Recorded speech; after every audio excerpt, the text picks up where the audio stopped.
takes a lot of courage to be a conservative on a college campus today. We're at this place where everyone knows something's wrong. We need new thought leaders to come together. I don't know that it's possible to say, well, we'll just retake America. I feel like that ship has sailed. How can we go about curing the crisis of leadership that we faced in America? Our final lecture of the conference will be given by Dr. Jason Hill.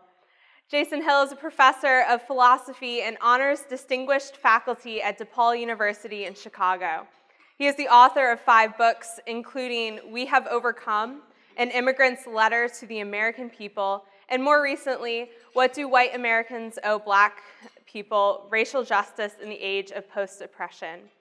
He has been published in major magazines, including The Federalist, The American Mind, Front Page Magazine, Commentary Magazine, and The Hill, among others. He is also a contributor to Fox News and specializes in ethics, politics, foreign policy, and moral psychology.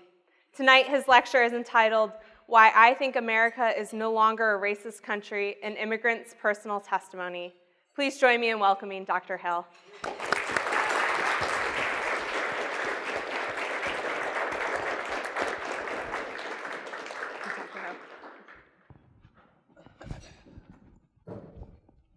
Well, thank you, Elizabeth.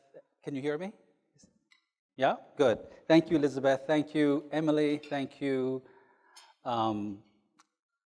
ISI, for this entire program. It's an honor to be here. And before I start, I want to say that I want to salute all of you. As a professor of 25 years in the classroom, I think that we are going through an incredible period of what I call Americaphobia, where the woke supremacists and the cancer culturists and those who would seek to destroy America are gaining an advance. And you all are the vanguards, the sentinels, and the custodians who will either save our civilization from crumbling, if it does crumble, or when it crumbles, you will be the sentinels and the custodians who will be like the phoenix and rise from the ashes. So I'd like to personally applaud all of you for being here and for being the future of America.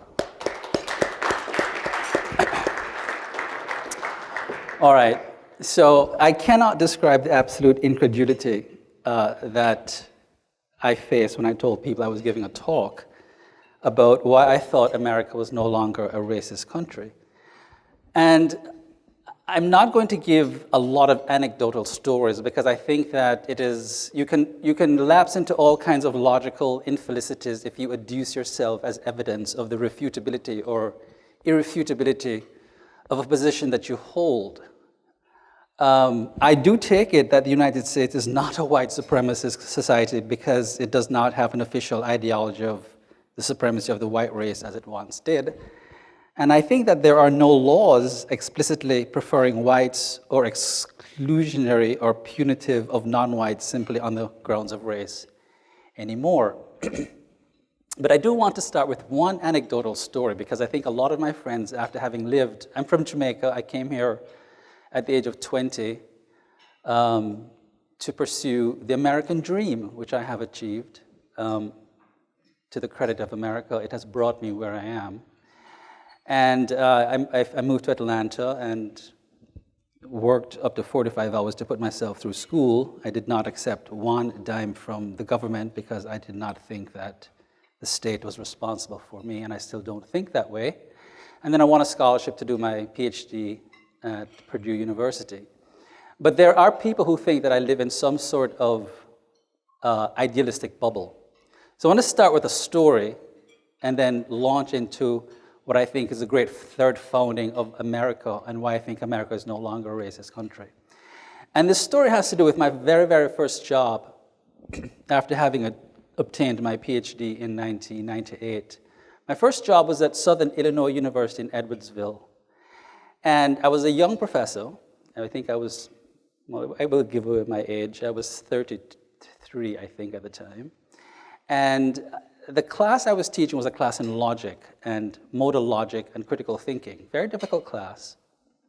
And I was having a bit of a problem with the students in the sense that they were a bit obstreperous and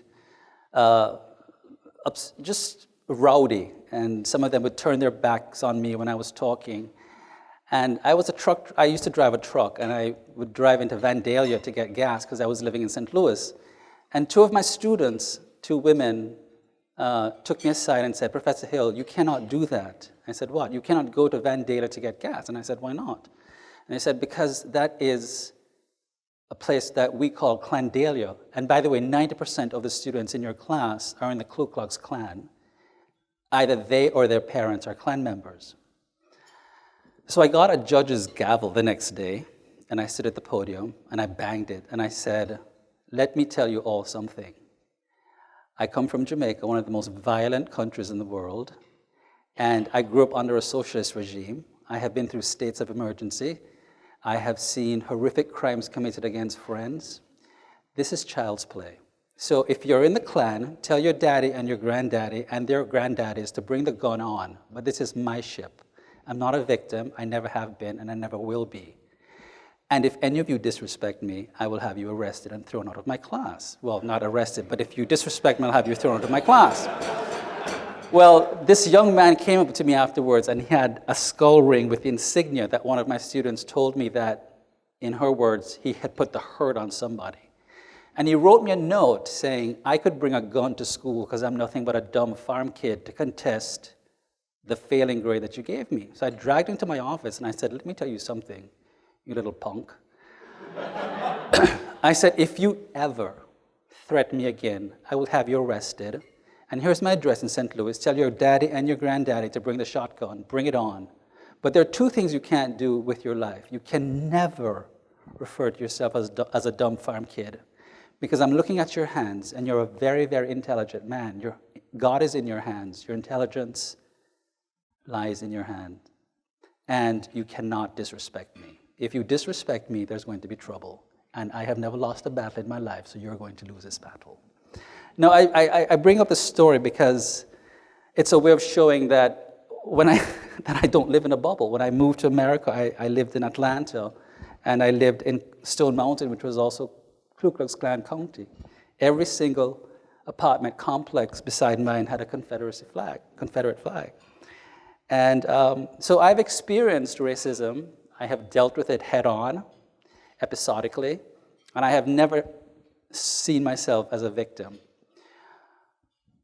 Are there racist people? Of course they're racist people. They're stupid psychotics running abound, just like they're sexist people and they're bigots. But there must be criteria that we use to define our terms properly. Simply the numeric percentage of individuals that constitute a nation that we can consider racist cannot be a necessary criterion for indicting that nation as a racist. We have to look at the policies. We have to look at the ethos. We have to look at other criteria that we use to judge whether or not we can classify a nation as racist. And that's the talk I want to give today.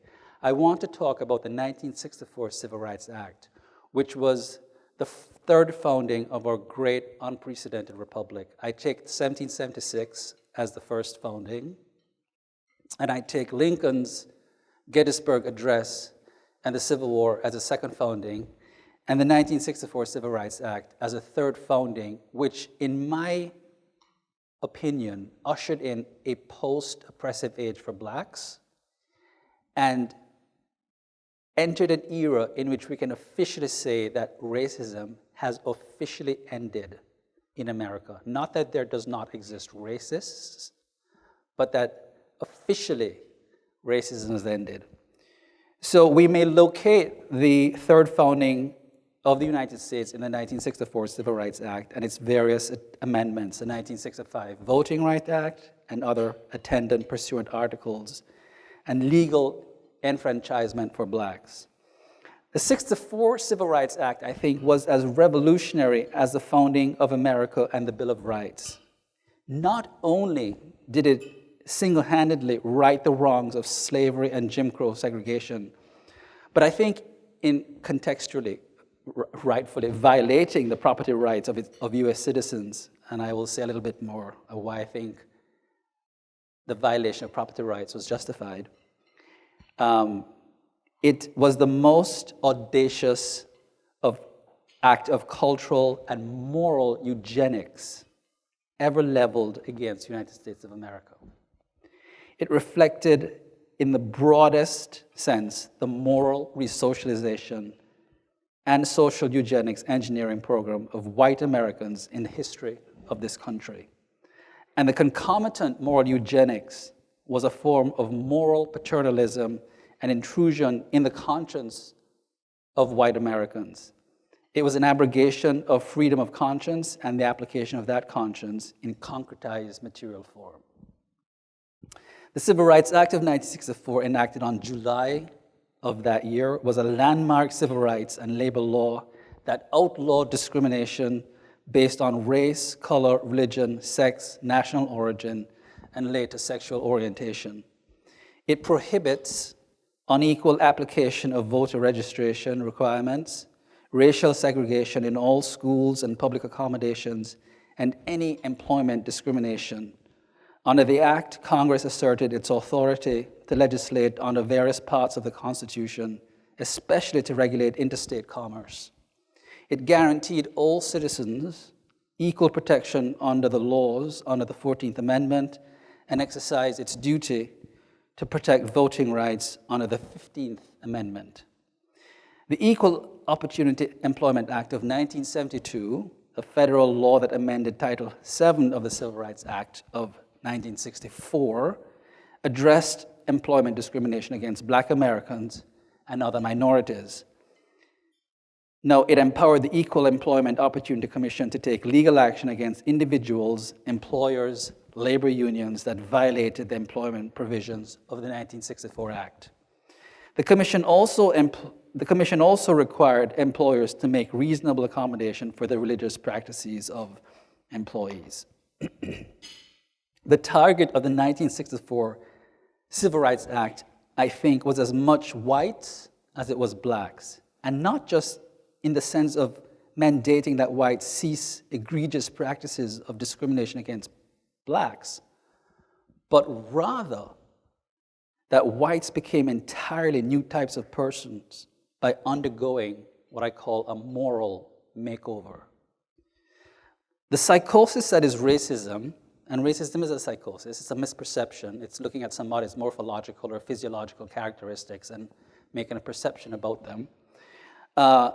It's predicated on a theme of biological collectivism, which in turn uses race as a means to achieve and maintain power, had kept Black Americans outside the realm of participatory citizenship, civic education, and the historical process.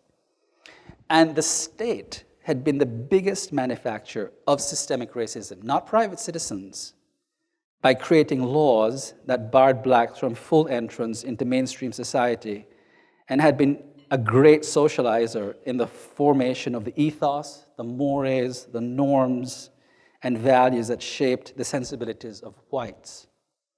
In short, it made it difficult for non-racist whites to be non-racist in their dealings with blacks.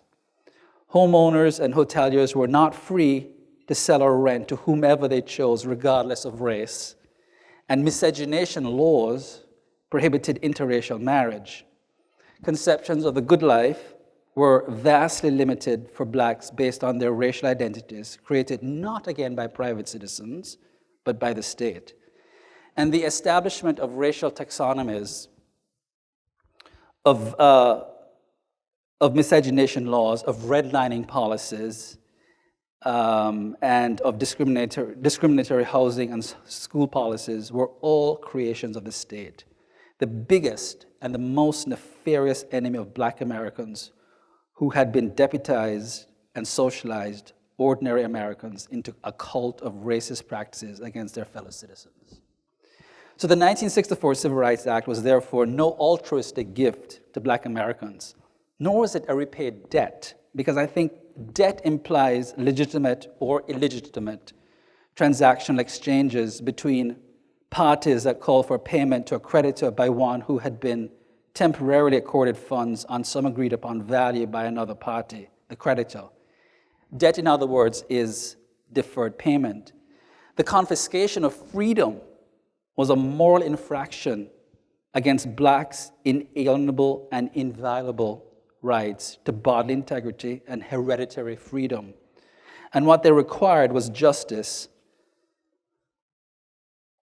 correction of a wrong due to them. The Civil Rights Act accomplished that. In granting blacks full equality before the law, the state reversed what I would call a metaphysical crime it had long been guilty of committing against the former slaves. And the failure to apply the principle of legal egalitarianism to one group of people for a morally neutral reason, their ascriptive racial identity, and the latter was used to expel them from the domain of the ethical, from the domain that included those enjoying the hereditary right of man. So the 1964 Civil Rights Act granted blacks full inclusion in the domain of the ethical by giving them the identical status it had bestowed upon whites. They were now a protected class.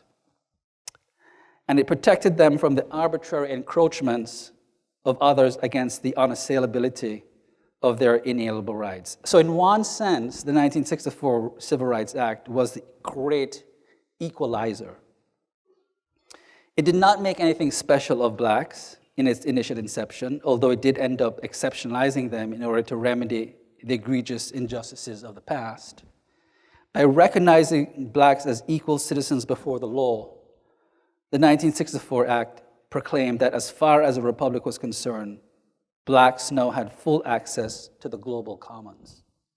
They fully belonged to America, and concomitantly, America belonged to them. By outlining how they could legally exercise their creative agency, many blacks conscious of themselves as possessing moral freedom, intrinsic dignity, moral inviolable worth, and inalienable rights knew that nothing could prevent them from suffusing the American landscape with an original assemblage of who they were by law. The 1964 Civil Rights Act would establish more than this, however. During the horrific violence visited upon blacks during the movement to end segregation, when millions of Americans saw German shepherds and fire hoses turned against unarmed and non-responsive black people, as they saw elderly black men and women and children pummeled in the streets by police,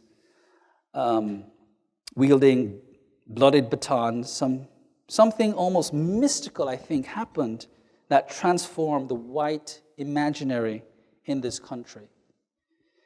The black body, if you think about it, when you think of those footages from the 1960s, was transformed into something passive, submissive, and broken, became a meditative site for universal suffering, white shame, guilt, moral horror, and revulsion.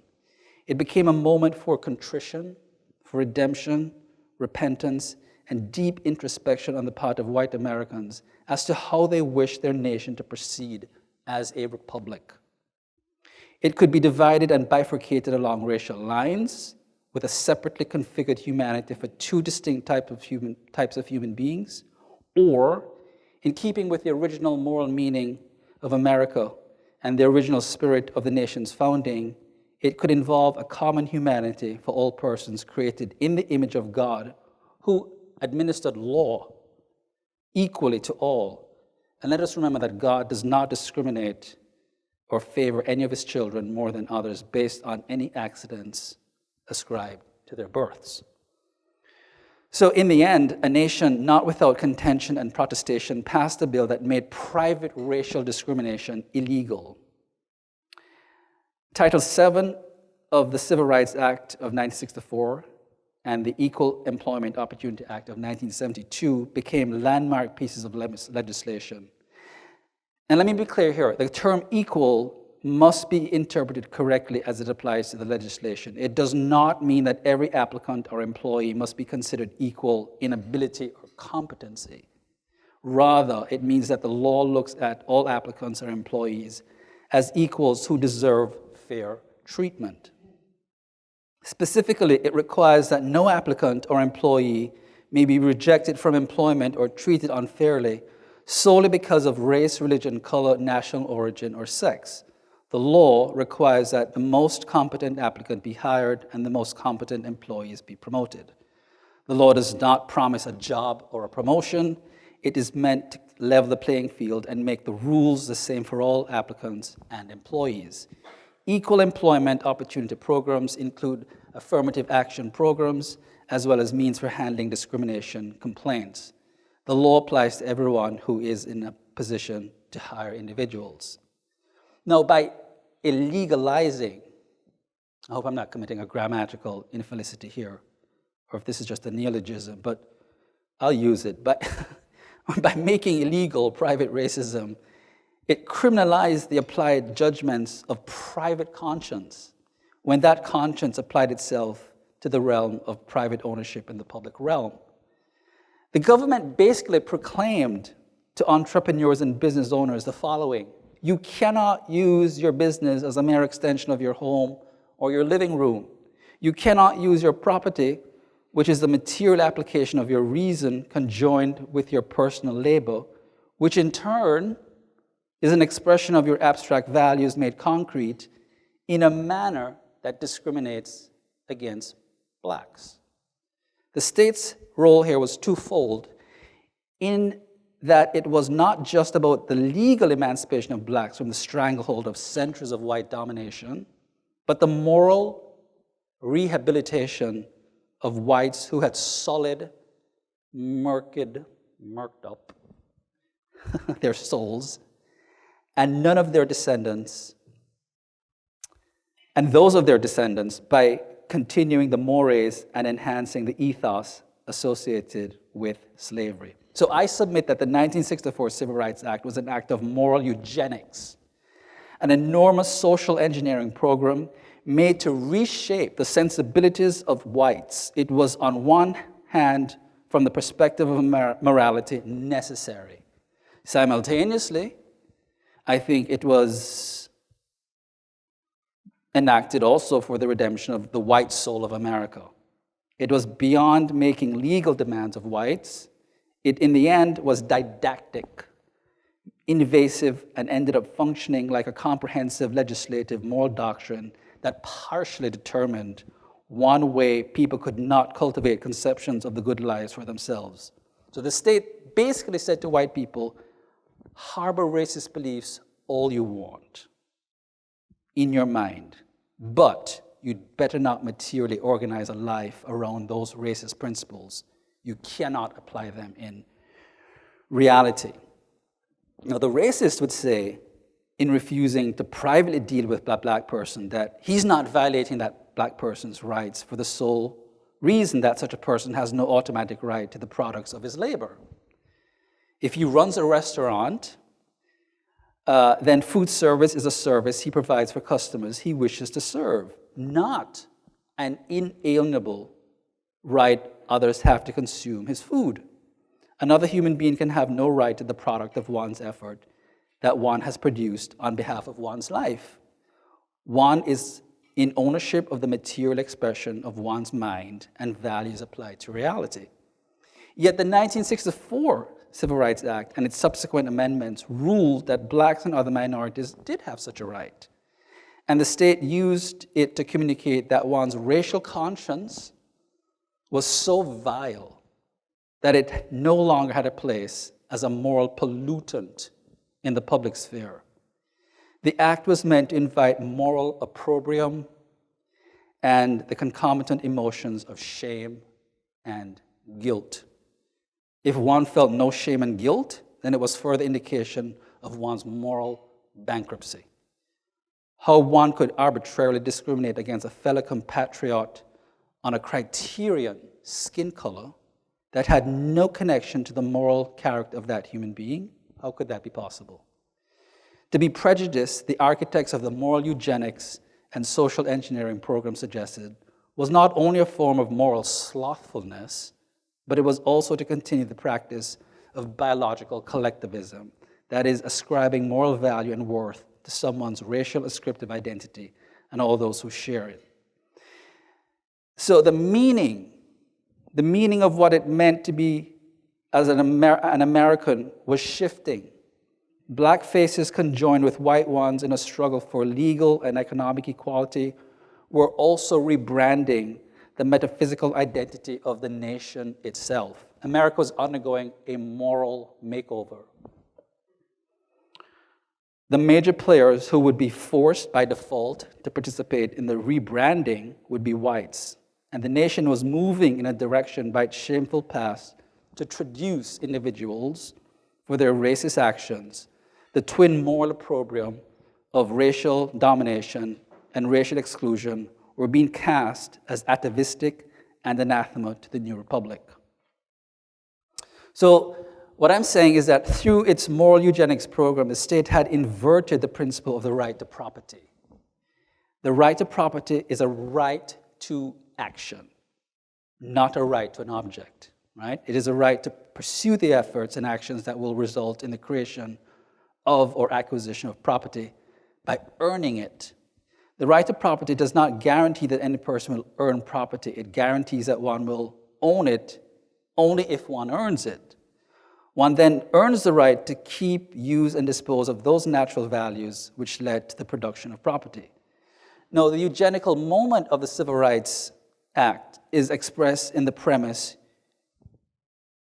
and this is the revolutionary thing about the '64 Civil Rights Act, which makes me think that it erased the idea that there is no longer officially a racial policy. Racism has ended in America. Human rights supersede property rights. Gone were the days for white property owners when they could claim to use their lawfully gained black labor as a means to further their ends and see their lives as inextricably tied to their property as an end in itself. Blacks were granted permission to appropriate white property for personal, although paid consumption, to modify white conceptions of personal happiness and conception of the good that informed it. And we may call this, I like to call this a form of moral socialism, right? Moral socialism. So one could say that the Civil Rights Act was a morally stupendous act of legal and moral freedom for blacks, an encroachment on the agency, conception of the good life and freedom of whites who were being conscripted into a new great society where their outlaw sensibilities were being targeted and criminalized, at least by public decree. So the sweeping change of the nation's racialist DNA would be effected and transmuted through property rights. It would involve a contestation of two competing conceptions of the right to life, vying against each other. Those of the unearned, blacks making a claim of a right to an object, superseding those of the producers, white businessmen or women, owners and employers. And the latter group would yield to the demands of the former by law. So in this act of continued supplication, a new understanding of human rights would take precedence over property rights. Whites were being morally retrained and rehabituated into a new domain of new civic virtues. As much as it was a legal document granting blacks equal standing before the law, it was also, I argue, a new form of virtue theory directed at whites. To coerce a person into having a different relationship to his property, to how he fashions and organizes his life around his personal property, and just as importantly, to leave him no choice but have him aver in one crucial area which he has always taken for granted, the public sphere, which became universally public, involved, I think, a monumental attitudinal shift. And so what comes the rejoinder, right? So what? Given the horrific history of enslavement, of racial segregation, of white domination over blacks, and of arbitrary creation of laws to keep blacks from accessing the social goods required to flourish on the massive scale permitted to whites, was the moral eugenics of the 1964 Civil Rights Act an egregious assault against white people? And if so, was it justifiable? Well, my answer is a little bit contentious. I think that given the state's role in the creation of racial taxonomies that were used to justify white domination of blacks, the creation of discriminatory laws, miscegenation laws, zoning laws in housing, education, prohibiting blacks from voting, and the myriad ways in which blacks were cast as second-class citizens long after being ensconced in the historical process, we may consider one thing: the state played a large role in manufacturing racists in this country. And the state was the enemy of blacks in several cases. They punished non-racists for not being racist. Now consider a non-racist hotelier who decided he would allow blacks to enter the front lobby of his hotel in the 1940s or 50s in the South, rent large rooms to those who could afford them, and integrate them into the lavish dining areas reserved for whites only. Or the white woman who, in the state of Virginia circa 1935, decided she wanted to marry the black school teacher with whom she fell in love. Now, we could create myriad examples, but I assume that we're all familiar with sufficient history of this country's racist past to realize the dire consequences both whites and blacks would face before the law for simply not adhering to racial protocols, to say nothing of the deadly consequences for blacks. It was not only the laws created in the United States of America and Congress that discriminated against blacks that created racists in America. Equally problematic was the manner in which the state turned whites into racists by creating political, legal, and an environment milieu that not only made it almost impossible to be conscientious objectors to the racist status quo, but created harmful punitive measures against them had they ratified their conscience by exercising it in the form of non-racist actions. So in short, the state colluded with white citizens in promoting an ideology of white racial superiority, official white supremacy. And prior to the civil rights movement, it was socially acceptable for whites to openly proclaim their belief in white racial superiority. This is no longer the case. This is what annoys me when people say that America today is a white supremacist country. I just think this is a bunch of malarkey. They haven't studied history. They really should be put back in the past. And, well, let me be nice. In fact, I would say that both a de jure and de facto ideology of white supremacy was a norm up until the explicit passage of the 1964 Civil Rights Act and the 1965 Voting Rights Act. And I maintain that even post-1964, de jure white supremacy was a sort of prevailing ethos in much of the United States for the simple reason that miscegenation laws remained on the books. It was not until Loving versus Virginia 388 U.S. 1, 1967, a landmark civil rights decision of the Supreme Court, in which it ruled that laws banning interracial marriage violated the equal protection and due process clauses of the 14th Amendment, that miscegenation laws, I think, among the most evil of laws that could ever exist in a free society, were struck down in many states. Now, I have stated that the Civil Rights Act of 1964 constituted a breach of private property, and that it was a grand moral eugenics program that attempted to rehabilitate whites and make them into non-racists. Now, the ethical question remains, was the breach in property rights justified? Was the social engineering fostered by the Civil Rights Act a proper undertaking on the part of the state? The activist role was achieved by state intrusion into the sphere of property ownership by white individuals. Now, I want to say that property rights are not always absolute, they're contextual, right? Blacks had paid taxes to the state that then used their tax dollars in several cases to grant special contracts, subsidies, and licensing to private companies and contractors and business owners who were white, who failed to employ them. Many white-owned businesses were granted tax breaks and credits not offered to black-owned businesses. This is just simple history.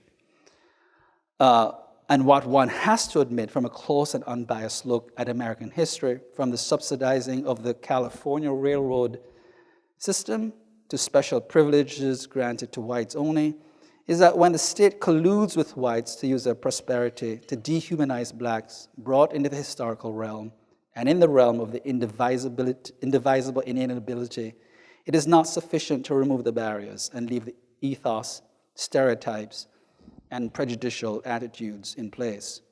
Those prejudices and that collective ethos will simply be transmuted into other systems of racial discrimination backed by the state.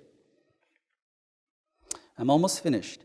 I have made the case that the moral eugenics and what I have termed moral socialism on white Americans was a justifiable, although tragic, ameliorative move on the part of the state to radically retransform what it had created from its inception. By accepting slavery into its founding and by creating parallel societies between blacks and whites, the state had manufactured, going as far back as the dissenting voices of the 17th century Quakers and evangelical Christians who interpreted biblical equality as forbidding the ownership of men by other men, and thus saw slavery as both a political and moral evil, a toxic environment that harmed the moral lives of all its citizens. This, I think, partially, you'll have to sort of read my book, What Do White Americans Owe Black People, to get the full argument, but I think I've given a partial defense for the moral eugenical dimensions of the 64 Civil Rights Act and the far-reaching effects of its social engineering agenda. The wrong was righted. If there was a debt to be repaid, it was repaid. And many white Americans emerged as better moral individuals who came to see, often through heavy-handed legal coercion, the psychosis on which racism rests. The moral eugenics of the whole civil rights movement effected a direct change in the disposition of the cognitive outlook of the average American citizens. And I think, folks, that this is as far as a free constitutional republic can go in terms of trying to remedy a past without transgressing egregiously on the rights of all its citizens. Thank you.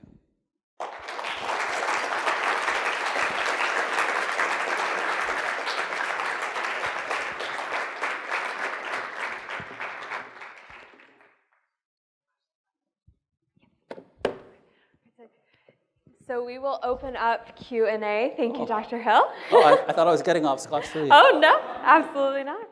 Please come to the mic if you have questions.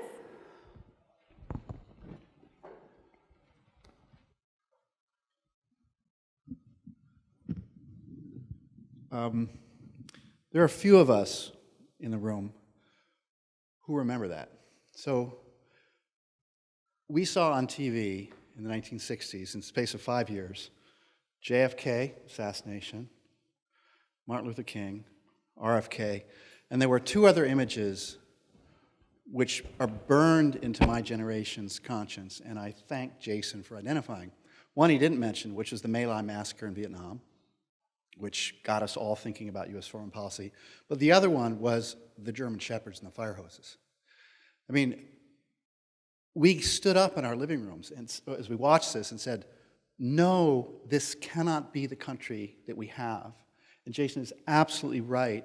It completely transformed a generation. What was thinkable, what was doable, completely changed.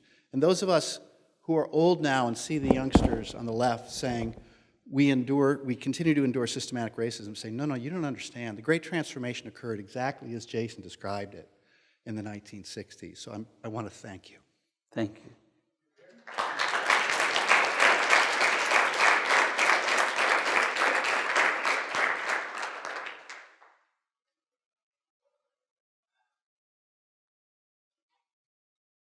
Yeah, this is sort of related. I guess you talked a lot about, I guess, the legal changes and codified by the government. So if you could talk a bit about, I guess, gerrymandering as it occurs today, what your thoughts are on that, and whether there are or aren't racial undertones in certain cases. There are, undeniably so. And there still are cases of redlining. And these issues belong in courts of law.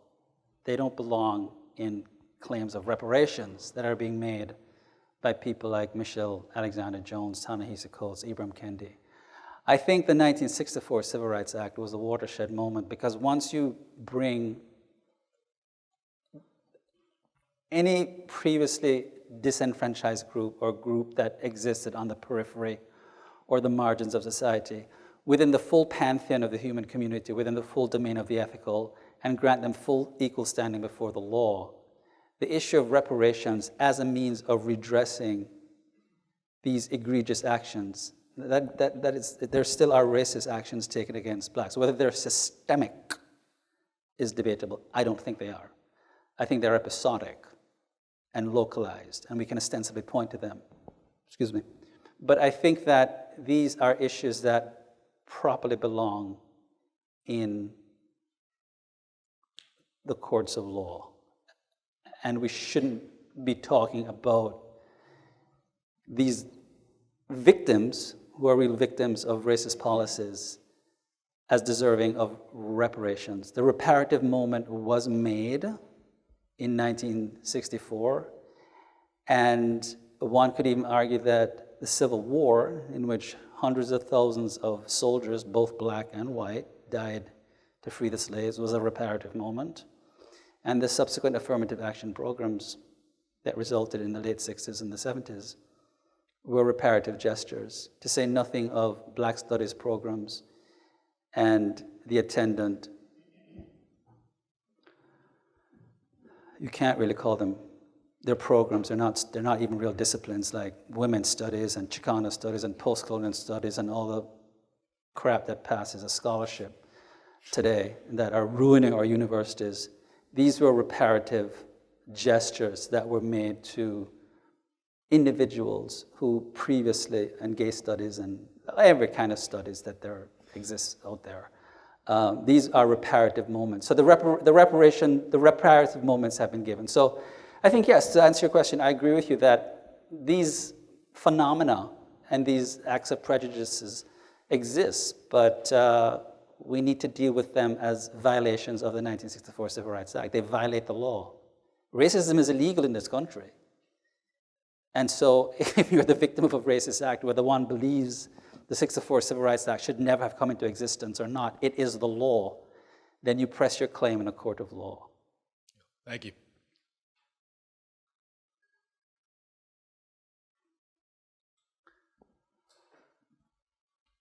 Hello, Professor. Hi.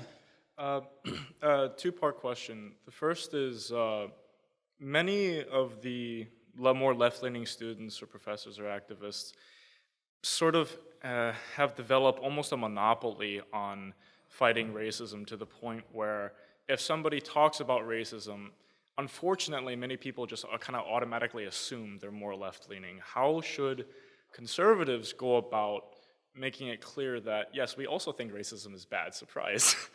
So yeah, how should conservatives go about fighting racism when it appears in our society? And the second part is, you were talking about how human rights were superseding property rights in terms of when someone's property rights or the conception of the good life, if it was racist and it was enacted into the public sphere, that would be made illegal according to the 1964 Civil Rights Act. Do you think with the evolving definition of racism, according to critical theory, where, like, say, for instance, only white people can be racist, with that evolving definition, do you see that potentially being applied to the Civil Rights Act, to expanding it to inappropriate domains? Right. So let me deal with the first question first. How can conservatives fight this evolving notion of racism? You know, I'm a philosopher, so one of the things I deal with is conceptual precision. And I deal with terms with almost calendrical exactitude. Ask people to define their terms. When people talk about systemic racism, just say to them, just so that we're talking on the same level, what do you mean by systemic racism? Right? Something that suffuses, institutionally suffuses all institutions. Just ask them to define their terms. Like, I want to understand what you mean. Define your terms. What do you mean by systemic racism? you will have silenced 90% of your interlocutors, because what they are relying on is a kind of conceptual obfuscation and haziness and murkiness of the term. They're using it to gain power. They're using it as a sort of self-righteous weapon and as leverage. So if you ask them to define their terms very, very clearly, and then to show where it is systemically and systematically applied as policy in this country, that's one way to fight it. Be very calm. Don't raise your voice. Use impeccable logic. Ask people to define their terms. And then also, don't deny them the merit of some of their arguments. That is, there does exist racism, and we have to admit that there are psychotic, I think racists are psychotics. They're stupid people. They misperceive reality, and they go about holding false perceptions of people based on their physiological or morphological attributes, and they form judgments. That's what it is to be a willful racist. So there are people like that in the world, and so you grant them that, yes, there are racists, but they want to go a step further. They want to establish the fact that America is still a white supremacist culture. That means that we have an ideology of the supremacy of the white race, which we no longer officially have, and that our institutions are suffused with racist policies that directly aim on a punitive level to harm blacks. Now, one area in which I think, so you have to grant them, is the prison industry, right? So the prison industry is very, very problematic in the sense that one can ostensibly point to cases in which there are disparities in the sentencing of individuals that fall along racial lines. If you are a black crack user in the state of New York and you're a white cocaine user, you're likely to get more of a heavy sentence if you're a black crack user in New York. That's a disgrace. And that is something that Donald Trump was working on along with that woman, what's her name? Kim Kardashian, yeah, I think that's her name. The one who just became a lawyer, I think, right? Much to her credit. I'm not a fan of her. Civil rights icon. Yeah. So, right, and Donald Trump realized that this was a problem, and he was addressing it. Other politicians have realized. So give credit where credit is due, that sometimes there are systemic issues in our institutions that need addressing. But this kind of comprehensive, wholesale idea that America is worse off today than it was in 1964 is pure malarkey. And so ask people to define their terms, and then ask them to ostensibly identify the institutions and the areas. Because in academia, they certainly can't do it. Because as a professor of 25 years, I can tell you that if you're a black man with a C average, there are no liberal progressive colleges that will not send a jet plane for you and wine and dine you. If you're a transgendered black person, there's a hotel suite waiting for you at the Four Seasons. I mean this, I've sat on these committees, right? In corporate America, we see that with the diversity, inclusion, and equity programs, that corporate leaders are now under enormous pressure, and even before the advancement of DIE, because that's the acronym, right? DIE. Yeah. Which we hope it dies, right? Yeah. That increasing strides were being made, uncoerced by the state, to recruit black women, black men into positions of leadership. But the most important thing I want to say is ask people to define their terms. The second part of your question is very problematic. Yes, I think that critical race theory is attempting to do exactly what you say they're attempting to do, but there's something much, much more destructive about critical race theory, and it's this.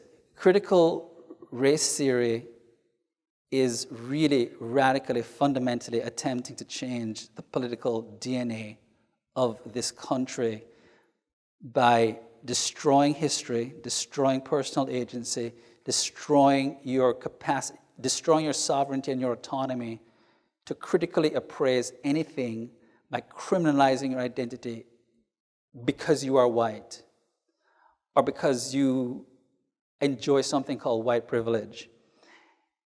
And the reason that they are doing this is if they can dismantle your agency, if they can destroy the historical record, they can usher in, and I'm really serious about this, a new radical Marxist agenda, a new socialist, communist charnel house, which is their goal. So they're systemic nihilists who really want to take advantage of the protected classes of citizens that the 1964 Civil Rights Act protects and wreak havoc with it. I mean, there's so much more I could say about it, but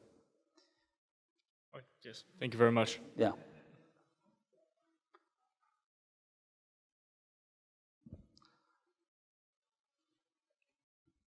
So you can correct me if I'm wrong about anything you said, but it seemed that you were in favor of using institutions to right the moral wrong of racism in the American population. And I'm curious if you would see it as justifiable to use governmental institutions to perform moral eugenics for other moral issues, or is racism in its own category? I'm very, very cautious here. Some wrongs, not all wrongs, are equally wrong in terms of the damage and the harm that they inflict. A corporate raider like, what's his name, Bernie, what's that guy's name, Bernie Madoff, is not the moral equivalent of a petty shoplifter who steals a 99-cent loaf of bread. Some wrongs are so egregious, and given the history of the egregious nature of the wrongs and the protracted damage against the agency of a class of individuals, I think there are exceptional moments in a nation's history when institutions have to right those wrongs. We have gone beyond that in this country. I do not think, again, the 64 Civil Rights Act is law. There are conservatives who think that it represented an egregious breach of property rights. I know George H.W. Bush certainly thought so. There are many, Barry Goldwater certainly thought so. It certainly, I admit that it was a violation of property rights, but I think that I've given a partial argument as to why I think it was a justified violation, given the collusion between the state and private citizens in keeping blacks outside of not just the historical process, but outside of the inalienability clause and the hereditary rights, which are their God-given rights.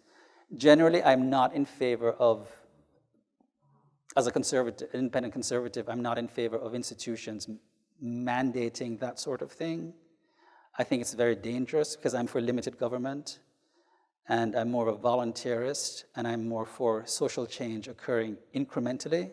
I think that when social changes occur too rapidly, it's a recipe for fascism.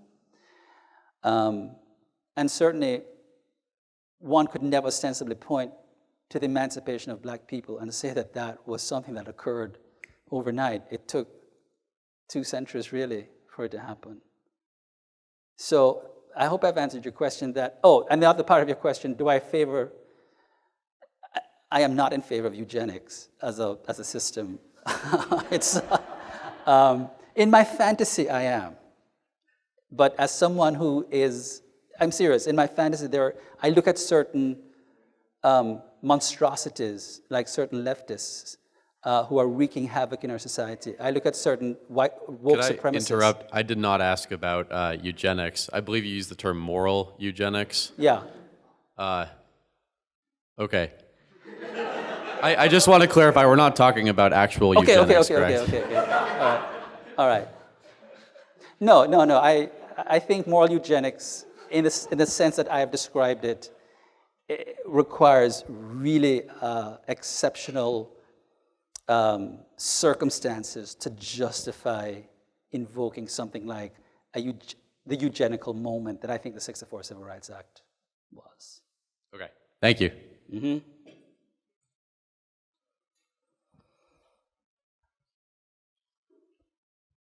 Thank you so much for the presentation, Professor. I really, really enjoyed it. Thank you. I thought it was a fantastic, different exploration of the 1960s, and specifically that act. And I'm hoping I'm not asking too much with this question.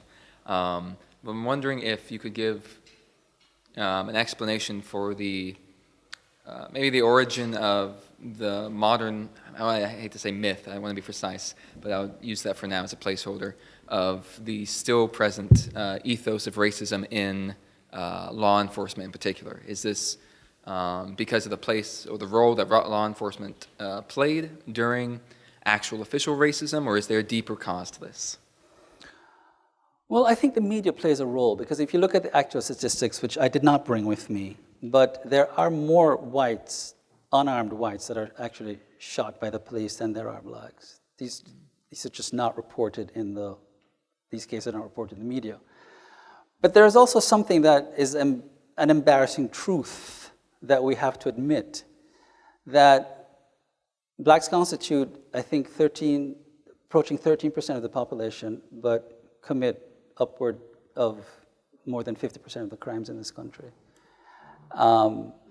And the black-on-black crime rate is astronomically high. So when you have a minority group committing a disproportionate number of the crimes in a country, in a state, there is going to be, in some sense, a higher percentage of them being incarcerated. So, but I want to answer your question directly. One is, I think there are gross inaccuracies in the reporting of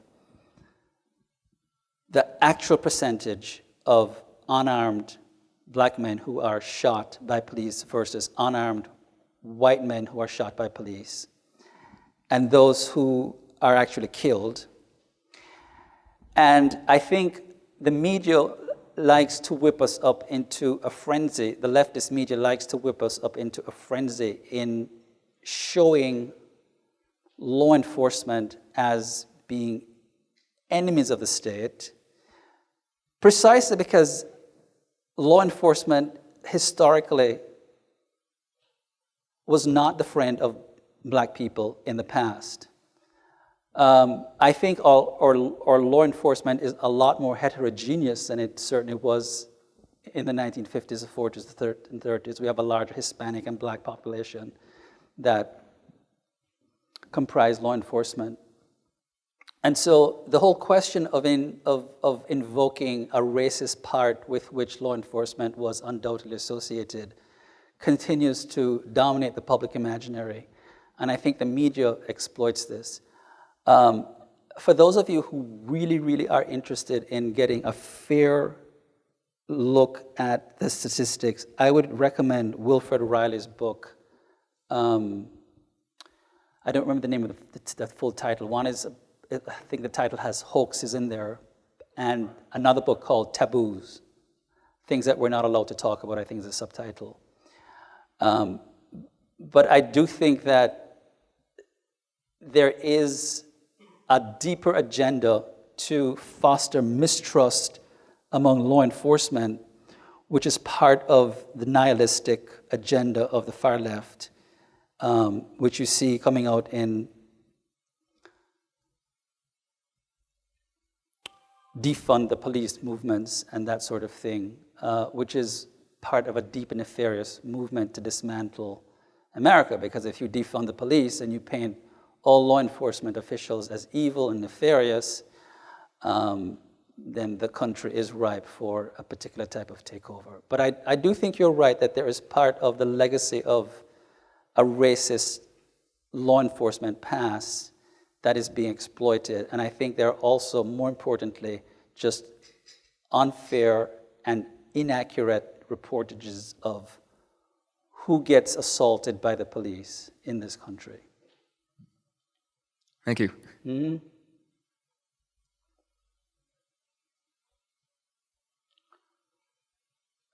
Thank you. I feel like this was actually a really great capstone to the first keynote that we had, talking about shame.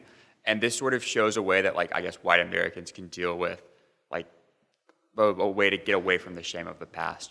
but how could this message be like broadcast out to the more like broader swath of the population who may not have quite like the understanding of like property rights and the changes from this 1965 Civil Rights Act in order to sort of ameliorate the shame of the past? Well, the first thing you have to do is dismantle critical race theory, because part of the agenda of critical race theory is to... So I'll tell you a brief anecdote that how I start my book off, and it's a true story. A white friend of mine who's very far left, but as are most of my friends, because they're just very smart people that I like to argue with, and I love them, his son was on a Zoom class in his sixth grade son, and the teacher said, this is no coin of the realm, this is just popular in all K through 12. The teacher said, all the white students take out a brown paper bag and put your hand beside the paper bag. The black students are excluded from this. And the teacher said, if your skin color is different from the white paper bag, from the brown paper bag, you are part of the problem. And the problem is systemic racism. And the problem is that you are a conferrer of racism because you enjoy something called white guilt. That is part of critical race theory's agenda. When people talk about, so get rid of fight critical race theory systematically and systemically by exposing the shibboleths, the myths on which it's based, and by exposing exactly what they're about. And do this with every opportunity that you have. The second thing also is by way of a personal anecdote. I have been to what they call brown paper bag series at my university or I get certain emails that state something on the order, if there are white males in your class who put their hands up, do not call on them. Ignore them and call on the women or the students of color. Now, as a professor of 25 years, I know that most guys, and the guys are high-fiving. I'll put out a question on Aristotle. What does Aristotle say in book? And their hands are up, and they're high-fiving each other before they even talk. Women, I'm going to generalize here. Women are more nuanced and reflective and less likely to be the first to speak up. Men don't mind making fools of themselves because they find ways of recouping their lost intelligence, right? Yeah. So this anecdote is meant to show that there is a sense, I think, I can say this as the person of color who is a black man who has taught in predominantly white institutions for 25 years now, 5 institutions, 22 years at DePaul, that it starts with what Johnny said today. One of the rules, learn to rule thyself. Each individual has to resist this philosophy of shame that is being visited upon a lot of whites today, who, especially people such as yourself, who had no part in creating the shameful history that led to the oppression of black people. Most of the students that I meet and go around are so progressive, are so enamored of seeing black people move forward, right? Which is not to say that there aren't individuals who don't want that, but it's to stop being an apologist, stand up, and if someone says you have white privilege, say to them, well, what the hell do you expect me to do with it? I mean, I have educational privilege. I have 5 degrees. I have an associate's, 2 undergraduates, a master's, and a PhD. What am I supposed to do about my educational privilege? Dumb down myself? Sound like a village idiot? I mean, privileges are blessings. So if you're not using your white privilege to eviscerate people of their dignity and keep them down, what the hell are you supposed to do with it? People have beauty privilege, right? I've gone to the mechanic dealership 20 years ago with a friend of mine, blonde hair, blue-eyed woman, with a lame top, cleavage, and there's a line from there to there, and she just walks to the front of the line and bats her eyelid, and she gets her car serviced, and the rest of us men were like, she has beauty privilege, right? So what is she supposed to do about it? Look like some dowdy maid? I mean, so we have to have humor in all of this, because if we don't, we'll just go crazy. To answer your question is, don't be an apologist. Stand up for your own efficacious behavior, your moral right to exist as you are. You cannot apologize for who you are, for your endowment. That's what blacks were, the unfortunate thing is that blacks were penalized for just that thing for so long, right? And now critical race theory is flipping it on the other side and penalizing whites for being whites when those whites have nothing to do with the creation of policies. Quite the opposite, they're creating policies to help a lot of minorities out of their situation. So do not be an apologist. Do not feel ashamed for who you are. And more academically, try to investigate as best you can what diversity, equity, and inclusion is all about. The notion of equity is a very dangerous term outside of its political realm. Outside of political, America was forged in the crucibles not of economic equality, but political equality. And equity is about equality of outcomes. You cannot legislate equality of outcomes because we are not all equal. We're equal before the law, but we are not equally intelligent. I don't have the same athletic prowess as my countryman Usain Bolt, who I think is still the fastest man in the world from Jamaica, right? I don't have the athletic prowess of Serena Williams.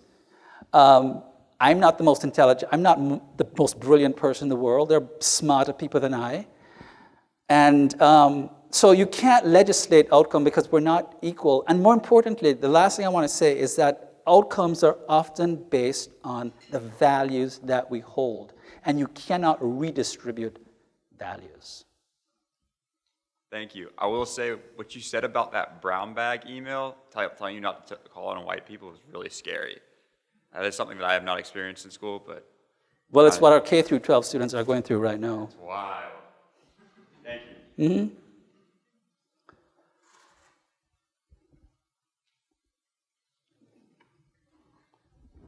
Dr. Hill, first of all, I want to thank you for speaking about this. As we all know, we don't usually hear about voices like this. One's on TV, so it's nice to get a refreshing air to it. Thank you. My question is, so a lot of your talk is about the Civil Rights Act, but the Civil Rights Act is still really new, right? We haven't really had a president born after it, if I remember. So, we're a young country, and the Civil Rights Act, while it's a great act, it's still it's in its infancy, if you'd call it that. So, my question is, do you think that racism still in America is something that can be solved with state legislation, or do you think that it's sort of too deep-rooted, that it should be more solved through cultural means, or do you think that we should just abandon it altogether and accept that racism will always be a part of America, and not just America, but any country or nation in the world? So. Right. Well, this question was asked to me by an interviewer recently, whether I thought that racism was part of America's DNA. And I said, no, I don't think so. We elected a black president not once, but twice. You can ostensibly point to any number of black individuals who are rising in this country. Is it endemic? It's endemic in a sense that I make a distinction between racism and racialism, that we still have a proclivity for looking at people in racial terms. Now, whether that manifests itself in egregious forms of behavior, I think that is changing slowly. That is, I think, as I walk through this hotel, and I don't see any other, besides yourself, I haven't seen any other black people in here. I've seen one. Okay, right. So you looked very rich, so I didn't know. So. And especially as I was wearing my American flag, I got a couple of stares like. But so I'm sure people are sort of like racializing me in a way. But does that translate?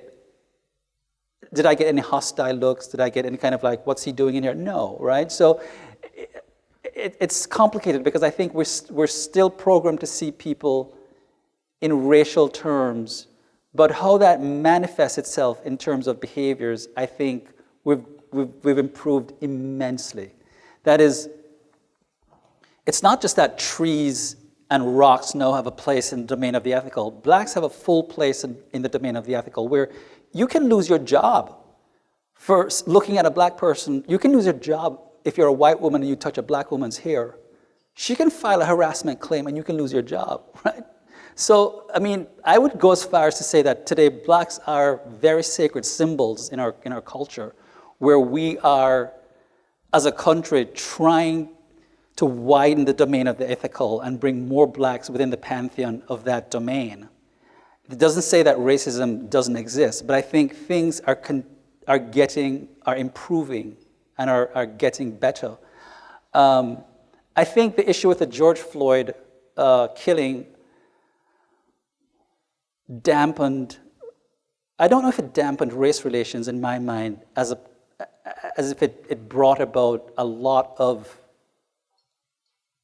animosity towards the police force. But I don't, in my mind, think that, because you saw whites and blacks banding together to defund the police, to march against the oppressor, I put in quotes, to march against what they thought was systemic violence that was afflicting the black community. An almost equal number in certain cities of black college kids and white kids marching together, linked hand in hand. Unthinkable in the past, right? So I don't think it's in our DNA in the sense that we are inevitably bound to use race as a determinant of one's destiny. I'll end there. I don't think race anymore is a determinant of one's fate or destiny, as it certainly was once in this country's history. Are there blacks who are still outside the domain, not of the ethical, but outside the domain of prosperity? Well, yeah, but they're also the forgotten Americans. I have taught white working class kids from Appalachia with no teeth, no living in trailer parks, no health care, and people don't talk about those individuals, right? Native Americans. So there are a whole host of Americans who have been left outside, are still struggling to pursue the American dream. It's not just blacks. And the responsibility of all of us as people, those of us who believe in God, as I certainly do, who believe that our responsibility is to bring into that domain more and more people through volunteerism, through mentorship, through whatever means we can, remains a very daunting but proper responsibility of all of us. Yeah, thank you. And I also had another question, not exactly a follow-up, but you know, a lot of people, you know, when you look at the black community as a political demographic, it's one that overwhelmingly votes Democrat. But it's also a demographic that is about a quarter conservative. And so my question is, where do you see the disconnect between that, right? If we're supposed to take the Republican Party as the conservative party and the Democrat Party as a liberal one, why do you think they're a quarter? Why is the Republican Party not getting a quarter of the black vote? Well, the Republican Party is in a terrible state. Both parties are in a terrible state. Let me just say that, as someone who's independent. Both parties, I think, are quite soulless and without guiding fundamental principles and without a sustainable ethos that, I mean, the conservative that I admire the most is Ronald Reagan, who had a vision for America. You know, he was known as the amnesty president. When he said, Mr. Gorbachev, tear those walls down, the walls came down. We don't have anyone in either party who can command that kind of respect and fear and love anymore.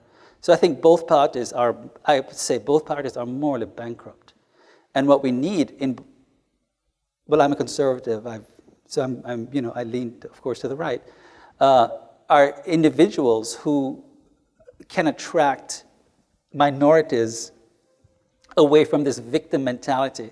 Part of the reason is that a lot of blacks have bought into the idea that they are victims, that the Democratic Party is their surrogate parent, that they have had their agency expropriated by a managerial class, liberals, who have told them that you are helpless, you are nothing, you are victims without our help.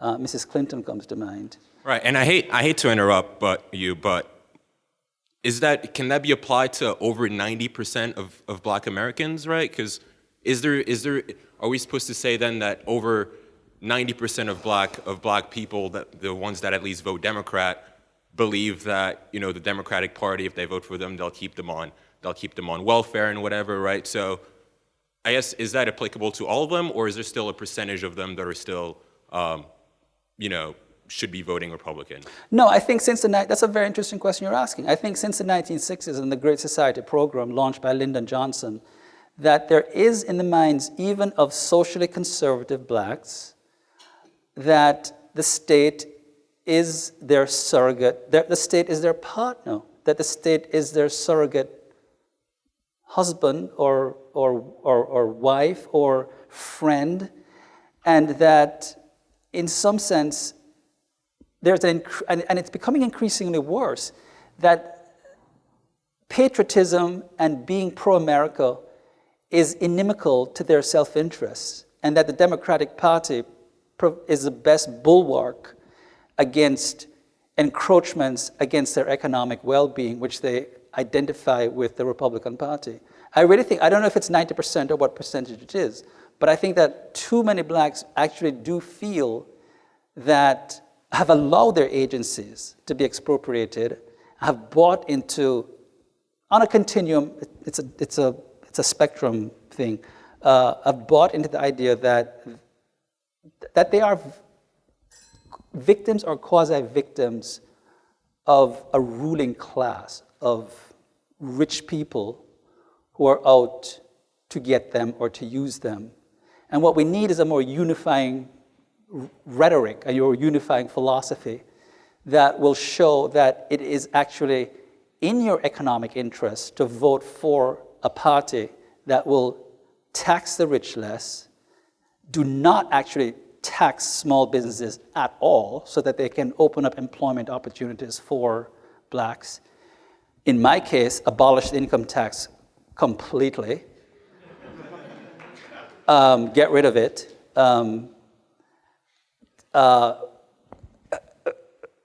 a party beat the Republican Party, it's certainly not going to be the Democratic Party, to offer school choice, do not tax blacks on the income that they would use to send their child to a private school or to a charter school, school choice, and to communicate in a language that is accessible, understandable, that it is in your economic self-interest based on the policies that we're advancing.